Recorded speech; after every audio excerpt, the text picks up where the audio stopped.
So in this video, I'm going to be sharing some cold hard truths about manifesting a specific person that are not going to make you comfortable. They are not going to make you comfortable, and if you truly want to move forward, then the only thing I can suggest you is you listen with an open mind and an open heart. Sometimes the beliefs that we cling to, the ones that feel so right within us, are actually the very things that are keeping us stuck. So if this video challenges you, I recommend you sit with that discomfort. Don't run away from it. Don't deny it. It might be exactly what you need to hear, and all I can ask is keep an open mind, because that is how you invite growth in. Hi guys, welcome back. It's Joy. In this video, I am going to share exactly what I do not see in the manifestation space when it comes to specific people manifestation, and the more toxic, the darker side, the deeper side of things that I see people not usually exploring. So firstly, I want you to imagine this. It's 10 years from now. You are finally with this specific person that you have always wanted to be with, the one that you fought so hard to be with. Maybe you have kids, maybe you don't, but you are sitting around with friends and your kid or a friend asks you, so how did you and daddy meet? How did you and your partner meet and get together? And your love story goes something like this.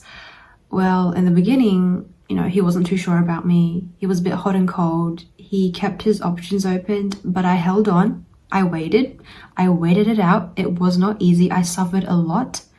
And now he chose me, and now we're here. Is that really the kind of relationship story that you want to be telling? First of all, like that you spent months and even years convincing someone to be with you, convincing someone to want you, and for what? For a relationship to be built off one-sided effort of waiting and constantly proving yourself that you are enough for them? Tell me, is that not like a little bit embarrassing? I don't know about you, but that feels embarrassing to me. The questions that I rarely see people asking themselves when they are manifesting a specific person, because they are so caught up in their desperation and anxieties, is this: is this person even worth my precious time and energy and investment if they are still so far away from being the person that can give me what I want and what I deserve?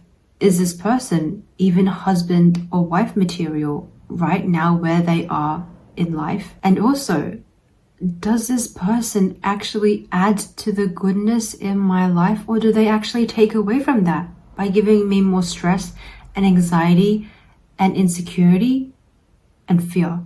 Because when you truly step back and look at this person as they are, and not through your own lenses of obsession or attachment to them and your emotions that are mixed in, you will realize that maybe they bring more stress, more anxiety, more overthinking into your life than joy and love.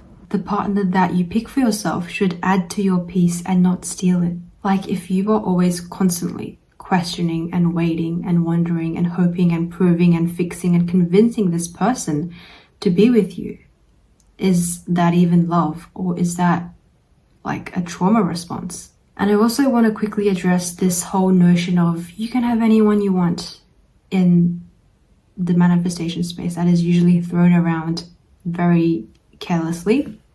Yes, you do have the ability to attract love and attention and relationships. You do have the ability to manifest deep connections with people that you want to manifest deep connections with. However, just because you can have anyone, that does not mean that you should just want anyone. It does not mean that everyone is even good for you. You might be able to attract a certain person into your life, but that does not automatically mean that they are aligned with your values, your mindset, your needs, or even your long-term happiness. Attraction is not the same as compatibility. And if you feel like you have to change someone so much for them to align with your values, that is saying something about your self-concept and why you are attracted to someone who is so far away from what you need and deserve. You can think of it like this. There are some foods out there that are very good for your body. They are very good for you, very healthy for you. And there are some foods out there that are very unhealthy for you. They kill your body in a very slow way, basically. And it's the same with relationships. Just because you can access any food there is out there does not mean you should be having every single food available that you want out there. Some foods are going to nourish you, some foods are going to leave you feeling sick and depleted. Some people are going to nourish you, some people are going to help you thrive and double the fulfillment that you experience in life, while others are only going to steal away from that. So choose wisely who you pick, who you allow into your life, into your body. Your specific person is probably reflecting the uncertainty you feel about yourself and your own value and your own worth. Yes, but there is also a very high chance that once you truly change how you feel about yourself, what you deserve, what you are worth, and you know what you're worth, it is very likely you won't even be attracted to the same person that you were so desperate for before you made this change within yourself. And that could be a very real reason why some people seem to be stuck doing that work, because deep down they know that. And it's the reason why some people, they unconsciously just keep self-sabotaging their own growth, because deep down they actually know this. They know that once they truly grow as a person, that there is a very high chance they might not even be attracted to this person that they were attracted to before they internalized their own value and recognized it. Who you are attracted to is not a coincidence. It is not some godsend or some message from the universe. To put it completely truthfully, who you are attracted to is largely dictated on, firstly, your self-concept, what you truly believe you deserve, how much you deserve love, how easily you deserve love. It also is most likely dictated by what you believe relationships and love is in the first place, and the role models you had for relationships growing up, seeing that and believing that that's what you should also achieve.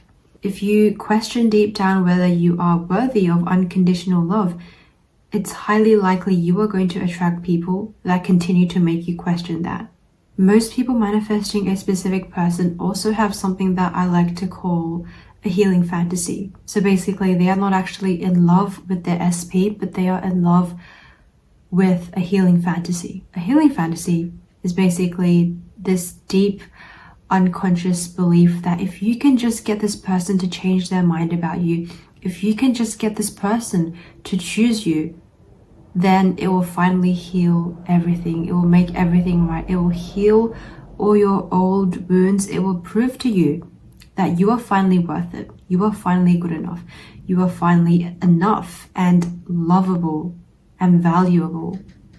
That is what a healing fantasy is.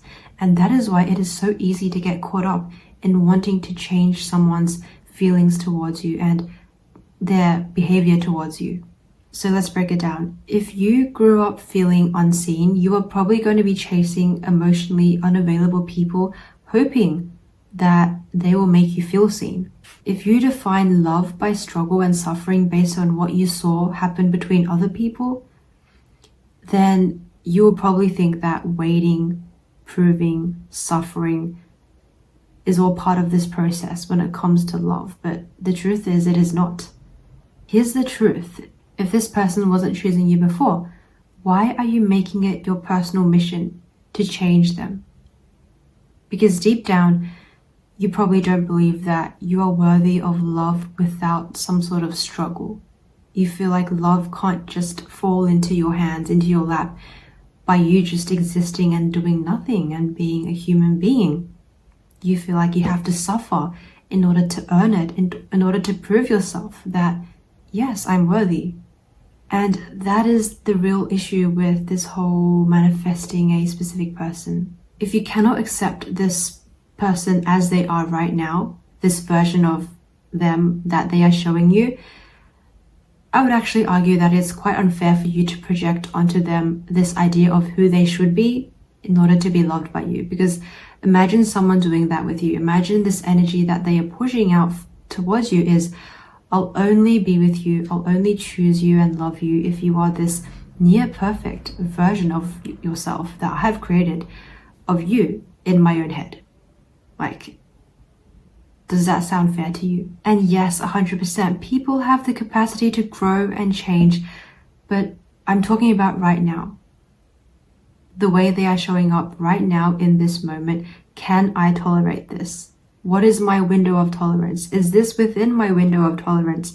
Am I compromising what I'm willing to tolerate actually? If no, then why am I still hanging around? Why am I making it my role and my duty and my responsibility to change this person and heal them so that they can be with me? That is the real question that no one is asking. I'll let you guys in on a secret. The people who feel the most need to emotionally take care of other people, to take on other people's trauma, to help them heal, to fix them, to push them to be a better person by sacrificing themselves.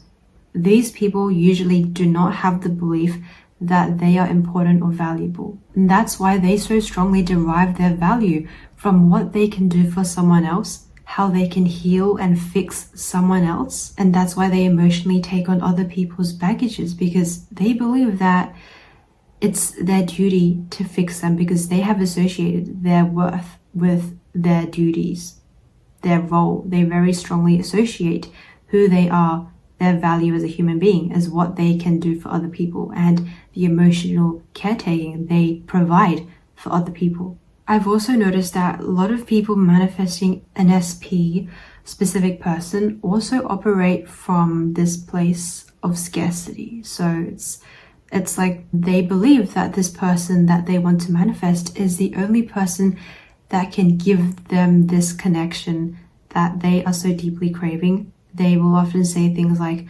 I've never felt this with anyone else. This person is for me because they make me feel a certain way. They make me feel so special. This connection feels so special. And while yes, that can feel true in the moment, but also the deeper issue is this. It's not about the other person. It is about yourself. When you are aligned with yourself, when you see yourself as complete and whole, you will no longer see relationships as something to fill you up, something to fill a void from within. You will see relationships as an addition, as the cherry on top to your already full and healthy sense of self, where you feel whole and complete and enough as you are. But the truth is, once you're aligned with yourself, people magically just start to show up in your life, not because they are special in some rare and uncommon way, but it's because you no longer rely on other people to fill this void within you. And you are whole, you are self-fulfilled, you are meeting others who just add to that completeness, that energy of completeness, which just becomes a norm. All your relationships just feel special because you are aligned with that energy. So it is not the person inherently themselves that is special. It is more so you and the energy you are putting out. The connection isn't special because of them, it's because of you. It's never about choosing the person that makes you feel good and makes you feel like you're enough. It's about choosing to feel those things on your own first from within. And I promise you, the quality of relationships you will attract into your life will be substantially higher. Let's also talk about the sunken cost fallacy in specific person manifestations. So many people hold on to their specific person because they have invested so much time, so much energy, so many emotions into this connection already. And so they tell themselves, okay, I've come this far. I can't just give up now. I have invested so much of everything within me to this person. I can't just let it all go. And they feel like if they were to let them go and walk away and choose and be open to other connections, it just means that effort, that time and energy would have all went to waste. But I want to give you an alternative perspective. Sometimes the real cost isn't in walking away and all that time, feeling like all that time that you've spent on this person and energy you spent on this person is going to waste. But the real cost is actually in staying. When you're staying in a relationship or a situation where you are not being valued, you are not just losing time, but you are losing yourself. You are losing your sense of peace. You are losing your mental health. You are sacrificing your mental health and your sense of worth. You're investing in someone who isn't choosing you. And by doing that, you are only convincing yourself, you are only telling yourself that my energy, my time, my presence, these things are all disposable. That is what you are teaching yourself when you are choosing someone who isn't choosing you. Every day you stay, well, look at that pattern. Every day you stay in something unfulfilling, you are further disconnecting yourself from your true value. The longer you wait, the deeper you sink into believing that being chosen by this person is more important than being chosen by myself, choosing myself.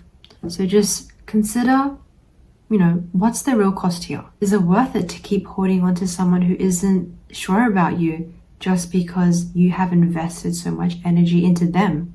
Or is the real loss the part of you that you have to sacrifice every time you settle for less than what you know you deserve? Sometimes the truth is when you move forward and you choose yourself, that creates more space for peace and clarity and for the person that will see your worth without you having to fight for it or even manifest it. It will just be automatic. So don't let sunken cost bind you to this place that keeps you stuck. So if you're still watching till the end, I thank you for your openness. I trust that you will choose wisely. What you do with this information is totally up to you, but regardless, I wish you all the love or the peace in the world. I wish you well on your journey, and maybe we'll see each other again soon.